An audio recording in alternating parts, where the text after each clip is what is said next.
everyone. We are continuing the month of July talking about kind of toxins and like how we can reduce toxins in our life. And I'm super excited about this episode. But before we get started, Dr. Jess, what is in your glass? I have my trusty water bottle. It's still pretty full, so I'm working on getting that to be less water in the bottle, more in me. That's called hydration. So, Dr. Bobby, what's in your glass? I am also working on my water. So just getting H2O in. Yeah. So today we have with us, we have Kelsie. And Kelsie, before you introduce yourself, can you tell us what's in your glass? Yeah, I am the person that always has two glasses. So I carry this massive 32 ounce of water around all the time. And usually I do water with a little bit of lemon and some sea salt. And then today I also have a hot tea. I feel like lately I've been trying to recreate my Starbucks orders at home. So this is a matcha latte. Oh, nice. That sounds I good. love that. So, Kelsey, tell us a little bit about you. Sure. I'm Kelsie. I am a wife. I'm married to a man that I met in college. His name is Josh. I have three kids with him, and our children are Delaney, she's 4, Bo is 2, and we have a 10-week-old named Jordan, and he is sleeping quietly right now, so hopefully it stays that way. um, we have a rescue dog named Reese. She is a part of the family, obviously. And moving on, I am a recovering perfectionist. I've always given my work 100%, 150%. And last summer, I kind of realized that through the pandemic, through having children, and all of the other things that have been happening in our lives, the lifestyle we were living just was no longer serving us. So I took a step back. I disconnected a little bit, and wanted to really figure out what it was that I wanted to do, and what it was that how I wanted our priorities and our family goals to really fall into place as we continue to grow, right? With the birth of our newest baby. So I quit my job and really focused on some family time, and figuring out again exactly where I wanted to head next. So I stumbled into a women's wellness center that is located in Dayton, Ohio, called The Well. And I had some friends who connected me with some people who work there. And The Well is a women's center that has 11 practitioners all under one roof, all serving women and families. So they've got midwives and lactation consultants and pelvic floor therapists and massage therapists. And the goal is to really make sure that the clients have a collaborative care plan, right? So I could walk in pregnant and meet with everybody that I would need that would cover me for the next, 12 months. And with that, they've got really great workshops and they've got trainings that they offer. They also have a doula certification program, and knew a doula agency. So fell in there, felt super supported and felt super seen. And they really helped me make this life transition and feel really good about quitting my job and, having no idea what was going to come next. So here I am at The Well. I go through my certification retreat for my doula work back in November. And then here we are today. I've attended one birth. I have 2 scheduled, which is exciting. And once I hit that 3rd birth, I will be officially certified. And then with that, I have a history and a good education around photography. So it's kind of perfect. And I'm not sure I would have ever guessed this, but I'm going to be a birth photographer as well. So again, I've done one birth. I have a few more scheduled. And so I'm really excited to be able to bring my knowledge and passion and continue to learn more and help the women around us. That is awesome. That I is love really that. cool. Yeah. I love that the path to get there wasn't necessarily super straightforward. It kind of, through life experience and just being willing to have doors open, you kept walking through the ones that were opening and recognizing the closed doors. So I think that's kind of like in general how we move forward in life to find our purpose and meaning. But at least that's usually what I do. I try not to hit the closed doors over and over again. Sometimes I do. I try I and definitely hit the closed doors many times. yeah. It was a really big leap of faith. You know, I'm a huge believer that things are going to work out the way they're supposed to, and right place, right time, and it truly happened that way. It was super scary leaving the only career I'd ever known, and the lifestyle that I'd known, and just kind of guessing, right? And I'm not saying that birth work is going to be something that is my full-time job, and I'm not sure that it's going to be something I do forever, but for right now it is where I'm supposed to be. And I've met some amazing people, and I've learned a ton about birth and women, but I've also learned a ton about myself, and that's been, I think, the best part. Right. That's awesome. So, So, oh, go ahead. no, go ahead. I was gonna say, what, like, I think being a doula is something that I had not really heard much about until I was pregnant. And I was like, what is this? So like, what is a doula? So super simple, I would tell you that a doula is a birth coach. That is like just scratching the surface, but that's what I tell to strangers who are like, what do you do? So I would say a few things that come to mind when I think about the work that we do. First, communication, I want to call out. So, so much of what we do is about listening, which is something that I've always had a really hard time with. So, this has been a really, really good practice for me as well. But it's about making sure that we hear your plans, we hear your intentions, your opinions, and we don't change what you're sharing, right? We can provide education, and we can answer questions, but it's about making sure that you're, as the mom, as the family, you guys are in control.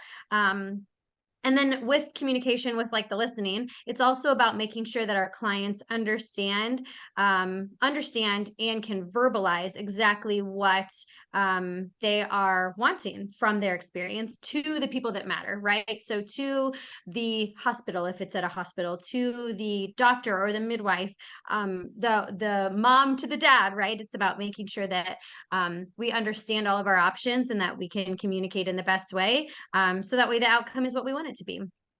With that, I also think emotional support is a huge part of being a doula. So, especially with my first, I had 1,000 questions. I didn't know where to go for them. I didn't have a doula. So, you know, I went on Instagram and I found all these people to follow, and I took that as the right thing to do, right, for our family. And so I think so much about being a doula is being able to respond to a random question, and being able to I think the best part is put the answer back on the mom. So I love to say, well, what do you think?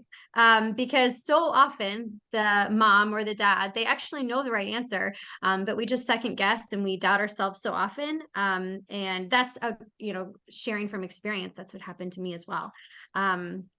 And then I also want to add, under that communication piece, it's about neutral transparency. So being able to answer questions in a very black and white manner, but not adding in my opinion, right? So again, the mom and dad, I don't care how you want to birth your baby. It's about making sure that it's the way that you want it to be, and you're getting out of it the things that you plan to as well. And then lastly, the birth work. So this is like, I feel like the easy stuff, right? So this would be like showing up at the birth and coaching the dad to make sure he understands how to give great acupressure.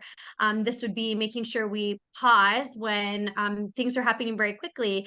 So mom and dad know how to ask the right questions and stay in the loop as much as they can. And then this would also be showing up 4 days postpartum with your favorite latte and holding your baby while you run and shower, right? So the birth work, that's the easy stuff for me. As I can say that I've had 3 births, and again, I've learned all of these things over the last 6 or 8 months. So it's the rest of the stuff, the showing up at the 9 o'clock text when mom's a little bit nervous, that those are the moments that are a little bit tricky. Mhm. So hopefully that clarified a little bit for you. It's a lot more than just being a birth coach. But in a simple sense, those are the two words that I give when people ask. I think I know I just took my first, so this is my first child, and I had taken there's 3 different classes they recommend, and one was like birth care, one was baby care, like when the baby comes and how to install the car seat, and like things that aren't intuitive, but you feel like they should be intuitive. And then breastfeeding. And I like, it's in a group, and like it's relatively small, but still sometimes scary to ask like certain questions, and like, and so it's nice to have like the doula that would be like that one-on-one where you can like kind of like get some information or be led in the right direction to kind of get those questions answered. Yeah, for sure. I mean, I had a doula with my third baby, and a great example. She helped me write my birth plan, and I was like, "Girl, this is my third birth. I know what my birth plan looks like." And she said, "Well, what happens if this happens?" And I was like, "Oh, great question." And so she was just able to help prompt some things to make sure we were prepared and head into it feeling as confident with our intentions as possible. And yeah, those silly questions that I think I had, as I'm laying in bed and I open my eyes real wide and think, oh my gosh, what about this? She's a super easy text away. And that just provides a lot of really good peace for a mom and a Mhm. dad, right? Yeah. Well, going through first, like it's scary. Like, I mean, I learned about babies being born in school through PT school, you learn about it. Like, but it's different when it's actually going to happen to you. And Mhm. when it's going to happen to you, you're going to be like, what's going to happen where? Like, what's that going to be like? Like, are you sure? Like, are you sure the baby's going to fit coming out of there? Like those things that like you never actually experienced until like they showed us like a circle, and it was like dilation 1 centimeter, 10 centimeters. And you're going to be like, that's going to get what? It's like, oh my goodness. So it's so different. It's so to me, like, it's, yes, it's exciting, but it's like, honestly, the actual process is very scary, because it's your body and it's something you've never been through before. And so to have that, I know I go to Jess all the time, and to have that person, it would be actually really nice. Yeah, my okay, so I got pregnant several years ago with my first daughter, and it was right after my best friend had a very scary birth. Her and baby are beautifully okay, but it was very scary, and so that obviously set me up for some very terrifying nights, right? So I took all the classes, I read all the books. I gave my husband all the dirty looks because he wasn't reading as fast as I was, and ended up going into a birth, and it was totally not like what I had expected, not what I had planned. Um, and when I was done, it was like the most empowering, humbling, like the strongest I'd ever felt. And it was amazing. And it was right afterwards, I was like, I want to do that again. Obviously there's a lot of pain, but I think so much of that has been like embedded in our culture, right? So I really expected birth to be like what happens on TV. And it's nothing. I envision the scene from Knocked Up, right? Where she's like screaming and she's yelling and cussing. And I assumed that that was what it was going to be like. And I was a silent deliverer, and I didn't scream and I didn't make any noise. And it just shows you that there's so much that is changed in the media. And yes, it is scary. And even my third time, I was still scared towards the end. But once you get in it with the right mindset, you can do anything, and it's pretty cool. Yeah, I would definitely say my experience was very similar with there was no screaming, yelling, being, just kind of outwardly like angry, I guess. Because that's you see that a lot in the movies. And it really doesn't need to be that. You really can kind of go deep into you and your internal strength. And I would definitely say that same thing of like when you're done and you've delivered the baby, it is like I'm a freaking rock star. Like, not only did I like grow a human being inside of me, right? But now I was successfully able to get this human being out of me, and now we got to keep it alive. But like, but like it almost that like, I've never done that before either. That was, the first everything's your first when it's your first. You're like, well, it's so little. But like you realize I can do this. I was able to grow the baby. I was able to deliver the baby. And now that the baby's there, you're like, I can do this. If I could do that, I can do this. So I think that the process is really cool of what women go through. And then whoever their support is, whether it's a partner, a husband, whomever that might be, keeping them involved, I think is as like really, really helpful so that there's a strong connection, because I think that starts the parenting, like through the pregnancy, through the delivery, right as baby is born, that all of that communication and all of that back and forth support is huge for how you're going to parent together. And so I think doulas, from my experience, are just really good at appreciating that it's not just about mom, but it's how can we include whoever the partner is, how can we include that partner out of the gate to be part of everything. And I think that's also something that isn't always a true value sometimes in Western medicine. It's like, is mom healthy? Does baby's heartbeat sound good? Does the size of the baby look good? It's all very, objective information.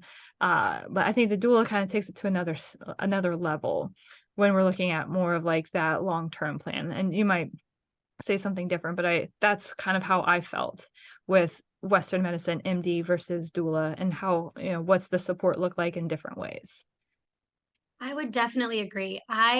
I mean, I can speak from my own experience. I was a little bit worried that my doula would make my husband feel uninvolved. And that was exactly the opposite of what happened. So, I mean, this is funny, but my doula didn't make it to my third birth because I have super fast babies. And so, or I had this super fast baby. So, when she did show up, she was there, and she was a fly on the wall. And then when my husband needed anything, or when it was time for me to get up and go to the bathroom for the first time, suddenly she was there. And it wasn't a stranger that was helping me do those things. It was somebody that I had grown to know and trust. And so it felt very safe and comfortable, as opposed to, the nurse who's wonderful, but who shows up and I don't know her name and I'll never see her again.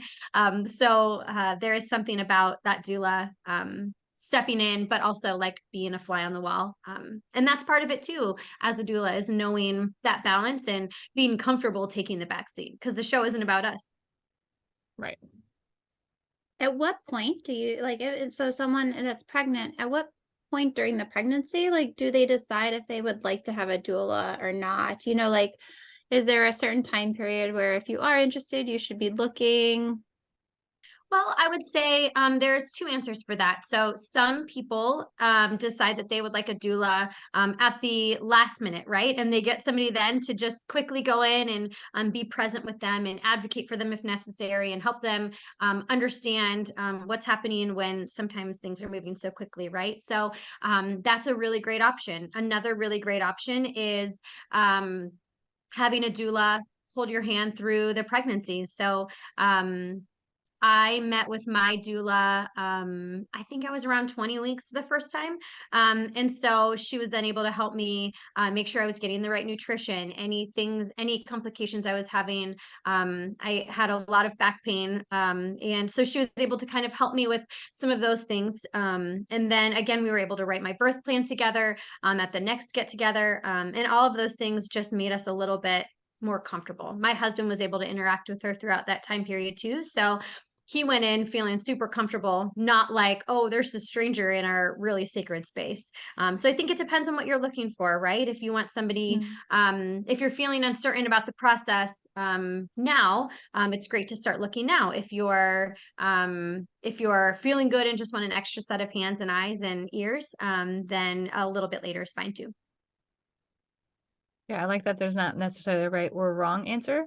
And I think it's important that you, even though you've had one birth or multiple births, it still doesn't have to be that you don't have to repeat that experience.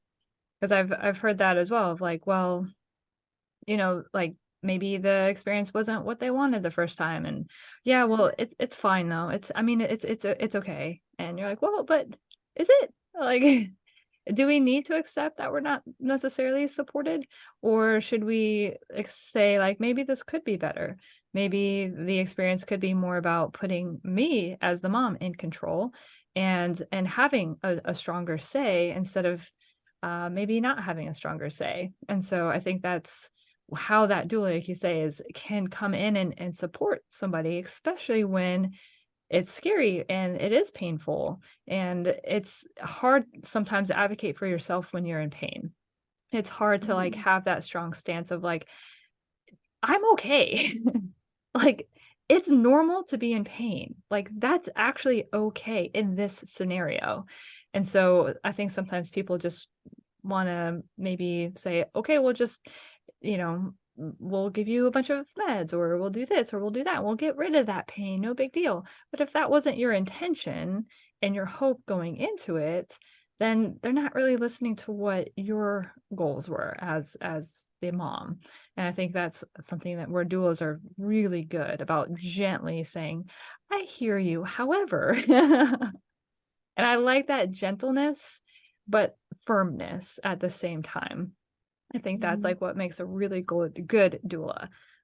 They can step back when they need to, they can insert when they need to, and then just kind of help the whole situation play out so that the person that really needs to be focused on themselves and keeping themselves regulated doesn't also have to defend against other people. That's kind of my kind of big take on doulas in the birthing, the actual birth itself. So Yeah, for sure. Actually, it would be my goal to never have to speak to a doctor or trained nurse. Obviously, like friendly conversation, right? But my goal would be to say, hey, Susie Q, let's take a second here. Like, this is what's happening. Is this what you want? Oh, this is what you want. Wonderful. Okay, high five. Let's move forward. Oh my gosh, this is not what you want. I know this was against your birth plan. How would you like to proceed? If I were in your shoes, hearing what you're saying, these are the words that I would need to communicate to my team, to my doctors and to my nurses to make sure they understand my wishes. And then you've got a super empowered mom who's like, yeah, this is exactly what I want. I knew that all along. And I just need to tell them. And they do. And then we move forward in the way they want it. Right. So that would be best case scenario. It is funny. We have the majority of our hospitals, that setting, they've been trained to handle a medicated birth. And they've been trained to offer interventions because that's their experience. And so I went in with my daughter 4 years ago, and I had a very fast birth with her as well. And she was born, and there were like 10 or 15, it felt like 1,000 people in the room, and they were clapping and they were cheering. And I was a little bit like, thanks. And my husband was like, they told me they'd never seen a natural birth. So there was an entire floor at the hospital where I delivered who'd never seen somebody come in and deliver squatting. They'd never seen that before. And so they were all there to watch, and they sure got a show. So there is something crazy about that, but also gives some good understanding, right? That if you want something a little different than the modern delivery, we have to make sure we're prepared. We have to make sure we have the right support team, and we have to make sure we're on a really same page with our doctors, with our midwife, whoever that may be. mm-hmm.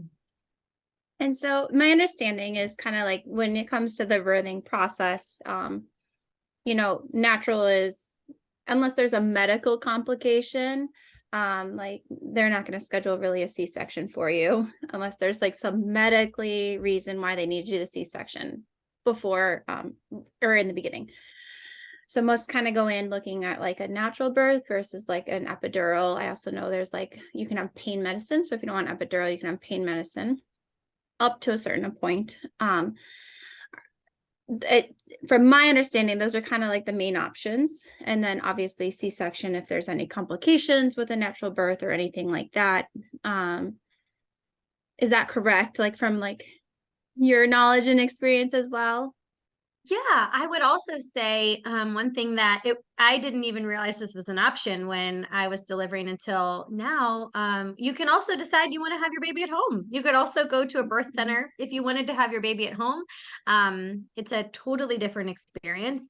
You get to decide where, you get to decide how, and a lot of that is up to you, and then your midwife and doula and support team, whatever that looks like, they're there obviously to make sure everything goes smoothly. But I mean, best case scenario, there's no reason I couldn't go into birth here in my dining room and catch my baby, right? A lot of times that is not the case. And so it's really great to make sure we know those options ahead of time.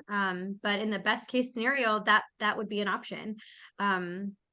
So I don't know if that answered your question or not. Yeah, no, I think that's one that we often forget about as well. Like most people just think about hospitals. So I think that's a great point that we forget about, or to mention. Yeah. Yep. So with that, like what recommendations? So like, let's say someone is interested, there's people that just want an epidural and like, there is nothing wrong. So there's nothing wrong with any of the ways you have a child. It is your decision. So for some of those that maybe want to try to, or at least have a plan to do it without medicine, what techniques or what suggestions do you have to kind of help them have the best chance at that being possible? Yeah. So I would say techniques to have a natural birth. First, we can't roll up and just say, I'm going to have a natural birth. I haven't done any work, but here I am. Let's make it happen. I think there is some preparation that needs to go into it, whether that's education, whether that's exercise, whether that's stretching. There is work that needs to go in ahead of time. And I'm a very type A. I like to have a plan, a lot of structure. And so I always had lots of notes, and that way I could make sure everyone around me was on the same page, right? So first, good preparation. Next piece I want to mention is just proper comfort measures. So for me, this was, okay, I know I want to have a little bit of dim lighting. I had several playlists ready. Depending on my mood, I would be ready to go into whichever one fit. Acupressure. So I learned through experience that it felt really good to have my husband press on the small of my back. And so I made sure that he felt really good with his technique. I brought some essential oil. I never ended up getting that out of the bag anytime, but those are some comfort measures that you can use to make sure that you're taking care of you and helping to ease the pain during the process. I think the next piece is, if you are delivering at a hospital, stay at home as long as possible. Your goal is to roll into the hospital and be to the point where you just have a healthy baby, right? A lot of times, if you go in too early, we have something that they refer to as failure to progress. And, labor takes a very long time, and there's nothing wrong with that, right? But we all tend to get antsy when things start to take too long. And then sometimes that's how interventions get included in the mix. The three things that we talk about are eat, drink, and move. So throughout the process, make sure that you're staying hydrated. Make sure that you're having some snacks. This is a race, right? It is a marathon. So make sure that you're staying fueled with some really good nutritious snacks, and then move. So between contractions, get up, switch positions, get on the birth ball real quick, right? Make sure that you're keeping your body moving. And then I think this is the biggest piece that was a huge learning for me as well. You've got to just like embrace it. You've got to stay in the zone. My second birth, I ended up stalling, and it was 13 hours at the hospital or at the birth center where I delivered. And I was in my head. I was like, watching my clock and I was timing my contractions and I was forcing them. I was like getting into positions that would have a little baby contraction and no progress was happening. And the moment I laid down to calm myself and like kind of recenter, it started and it was over like that. So I think you just have to get into the right state of mind, embrace it. And I think that's a really huge part that we don't often talk about. Yeah, I think in my birthing class, just one of the healthiest exercises that I did to help with the mindset part is that, and I this class I did, I absolutely loved it. She was so good. So she would start with like an exercise. We'd come in with like no preparation. She just kind of throw it at you so that you're not prepared is the whole point. And so one was like we were holding a frozen water bottle. So she's like, okay, everybody sit down and let's pick up that frozen water bottle. And I'm going to start the timer and we're going to see how long you can hold it. And so we're all just like holding it. Your hands are really cold. You're like, I mean, is there an end to this? Like, why are we holding this? Obviously everybody just like drops the water bottles pretty quickly. Like my hands are cold. I'm uncomfortable. I don't want to do this anymore. Then we talked a lot about mindfulness, breathing techniques, strategies, counting, and what are different strategies. And so we would choose one strategy, and let's say we're going to hold the water bottle for 1 minute. So count to 60 and see if you can get through that minute without elevating your heart rate. And just using that one strategy, that was it. All I did was focus my brain on counting, and I put the water bottle down, the same exact water bottle I had just held. So it was like, it proved how you can actually train your brain to handle pain. It's not that I didn't feel the pain of holding something frozen. It was just my brain didn't say, abort mission, run away. It was like, you can handle this. It's not going to cause harm. So this will not harm you. Therefore, you can deal with this. And that, like doing practices like that, big time. And it's practice, just like any type of meditation, any type of mindfulness. The practice that goes into it then prepares you for when you really need to implement it in an actual stressful situation. The same thing of like me getting into an MRI machine stresses me out. I count the 60, however many times I need to, and I'm out. If I don't count the 60, I'm like, tap, tap, tap, are we about done here? But that same strategy works super well for me. So I don't know if you have any other like kind of, some of those mindfulness strategies that people can practice ahead of time and really get better at finding something that would work. I love that. What a fun and like cool class that you took. I may have to steal that. It was great. I'm telling you, like it was so empowering to me as the person that's going to be in pain to say, is this actually going to cause harm? If it's not, then we can work our way through it. And that's where your brain, again, fight or flight, a pain signal is a pain signal. So the brain is trained to run away from it. It is trained to flight unless you tell the brain this is okay. So you have to override that signal. And there's so many techniques and strategies to say, okay, now what? Like we don't have to necessarily take medication or receive an epidural necessarily. It's fine if you do. There is nothing at all wrong with that. However, if you don't, there are strategies that just take practice. And the cool thing is that once I learned some of these, I was able to implement them into other parts of my life, which is really cool too, and empowering. So that was like, I loved this class. There's so many things that I learned. I was like, you're a genius. I love that. One technique that we use is we have our moms and our families, but they pick really important like mantras, right? So an affirmation. So I chose, or the ones that I told myself was, I'm in pain, but I'm not in danger. And so I would have that vision right in front of my head. A lot of people have them on cards, they make them, and they have their kids decorate them, right? So whatever it is that you need to remind you, like, this will be worth it, right? So I'm in pain, but I'm not in danger. And the other one was, this is really silly and a little embarrassing, but I did a 21-day fix workout years ago by Beachbody. And she always used to say, you can do anything for a minute. You can do anything for a minute. I mean, and she also said you can do anything for 21 days, but that does not apply here. So you could do anything for a minute. And I would just tell myself that the time that the contraction would come, and I would just push through. And breathing techniques are super important as well. If you can regulate your breath and focus on that kind of to your example, it's going to make it much easier as well. Mhm. Yeah. And I think having those mantras, like you said, same thing. It takes practice. You can't implement that on the day of the birth for the first time. Your brain won't believe it. So like having it on the like written on the bathroom mirror, right? Like the more that you see it, the more you start to believe it and you realize it to be truth instead of just like, oh, it's some silly thing. Like you realize that there is truth to it.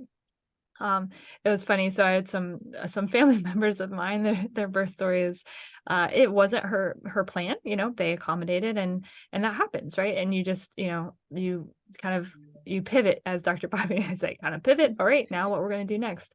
And so her husband was very stressed, with the pivot. And so he used the mantra that they had been practicing together, and it actually helped him stay calm, and that way he could continue to support his wife. And so hearing them tell the story is hysterical, because like the pregnant wife is like, okay, honey, you're gonna be fine. And he's like, he's saying the mantra. But they both worked together beautifully to still get through it together. Those are the moments you wish you had a birth photographer so you could capture that and remember that forever.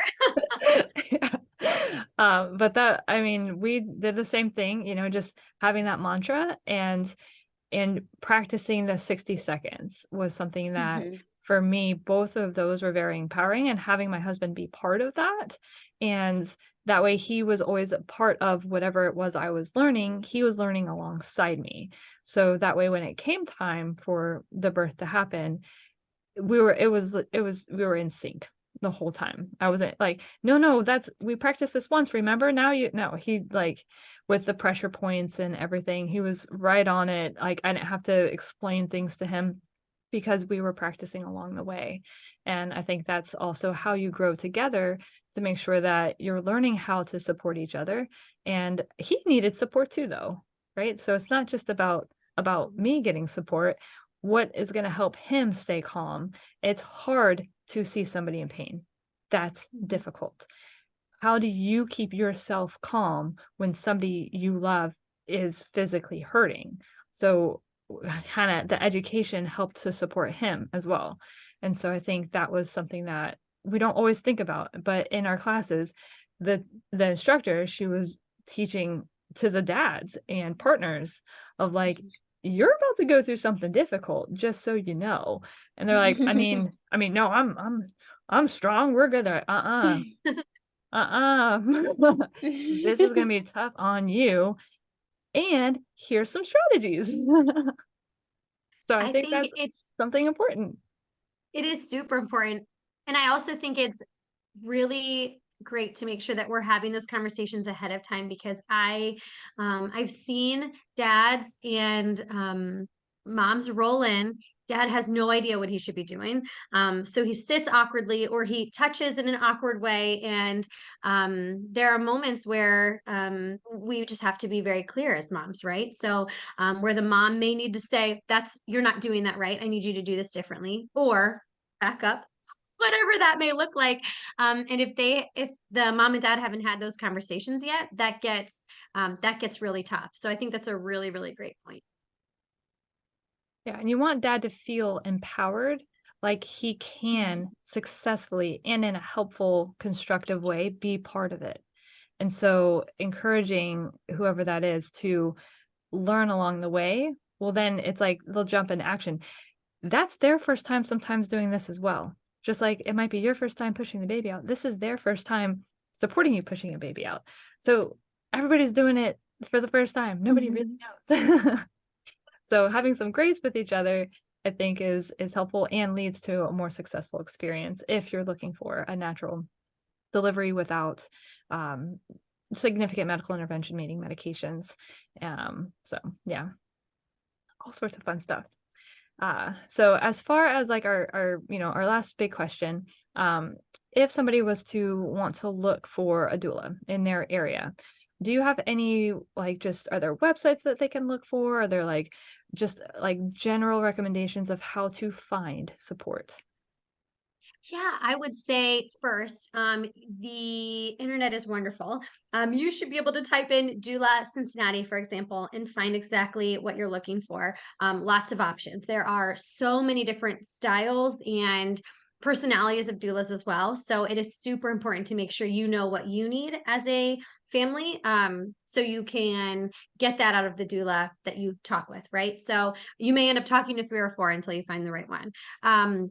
So the internet, again, doula Cincinnati, wherever you are, but also you can go into our onto our certification websites, and they'll direct you to those that are within their certification. So if you were to go to the DONA website, that is that would show you a massive list as well. I also think that you should be able to ask your provider, hey, do you have any doula recommendations? And they should be able to spit off a few that they've worked with as well. Awesome. I love that. And I think the what you had mentioned about interviewing maybe more than one is pretty Mhm. key because there's a personality thing to who you're working with and just technique strategy what their training might be. You may just resonate better with one versus somebody else. And so it's totally good to I think do interviews. So Yeah, and I would say that's not something that most doulas should take to heart, right? Like we want you to have the right support team, and if that's not us for you, then that's okay. We'd love you to find that person that you connect with. yeah. Yeah, I love that. That's empowering for real. Mhm. Not Yeah. making about you, but empowering the other person. Another good way Mhm. to see if you resonate with somebody. So it's Yeah. not about Yep. them. Yeah. Awesome. Well, I think the challenge this week, obviously, if you're not pregnant, you don't need to look into doulas. I do think that it's something, the mindfulness part of it, though, I think is pretty cool for the challenge this week is to think about how can you calm yourself to get through something that's difficult, but it's a short period of time. So, like the 60 seconds, whether it's a contraction or it's a stressful event or, like something else that isn't going to cause you harm, but a way to get through that. And maybe just try and, like, think about counting to 60 and what that would look like for you to get you through from A to B and kind of get you to cross that difficult path. So, anyway, that's the challenge. And again, Kelsie, thank you so much for coming on. We really appreciate it. And it's definitely a topic that I didn't know that much about before I was pregnant. So hopefully other people can learn and share this episode with somebody if you think it would be helpful to them. All right, everybody. Thank you for listening to the episode today. If you would like to learn more about how Two Gals can support you, then join our Two Gals Insiders membership, which can be found at www.2-gals.com. Also, don't forget, follow us on social media. We're on Facebook as well as Instagram. Okay, everybody. Bye. Enjoy your week.